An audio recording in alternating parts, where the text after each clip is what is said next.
रावण कई महान शास्त्रों का रचिता था। वह बहुत ही बड़ा शिवभक्त था। उसने ही शिव की स्तुति में तांडव स्तोत्र लिखा था।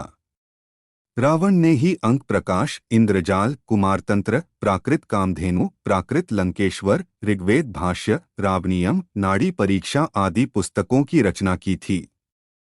रावण ने शिव तांडव स्तोत्र की रचना करने के अलावा अन्य कई तंत्र ग्रंथों की भी रचना की। रावण ने कैलाश पर्वत ही उठा लिया था और जब पूरे पर्वत को ही लंका ले जाने लगा तो भगवान शिव ने अपने अंगूठे से तनिक जो दबाया तो कैलाश पर्वत फिर जहां था वहीं अवस्थित हो गया। इससे रावण का हाथ दब गया तो वह शिवजी से क्षमा याचना और उनकी स्तुति करने में लग गया। यह क्षमा याचना और स्तुति ही कालांतर में शिव तांडव स्तोत्र कहलाया। अरुण संहिता, जो कि संस्कृत में मूल ग्रंथ है, इसी को लाल किताब के नाम से जाना जाता है। इसका अनुवाद कई भाषाओं में हो चुका है। मान्यता है कि इसका ज्ञान सूर्य के सारथी अरुण ने लंकाधिपति रावण को दिया था। यह ग्रंथ जन्म कुंडली, हस्तरेखा तथा सामुद्रिक शास्त्र का मिश्रण है। रावण संहित जहां रावण के संपूर्ण जीवन के बारे में बताती है, वहीं इसमें ज्योतिष की बेहतर जानकारियों का भंडार है।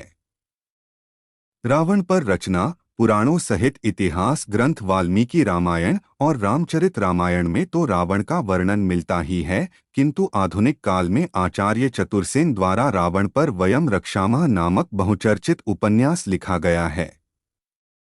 इसके अलावा पंडित मदन मोहन शर्मा शाही द्वारा 3 खंडों में लंकेश्वर नामक उपन्यास भी पठनीय है। शक्तियां 2 तरह की होती हैं, एक दिव्य और दूसरी मायावी। रावण मायावी शक्तियों का स्वामी था। रावण एक त्रिकालदर्शी था। उसे मालूम हुआ कि प्रभु ने राम के रूप में अवतार लिया है और वे पृथ्वी को राक्षस विहीन करना चाहते हैं। तब रावण ने राम से बैर लेने की सोची।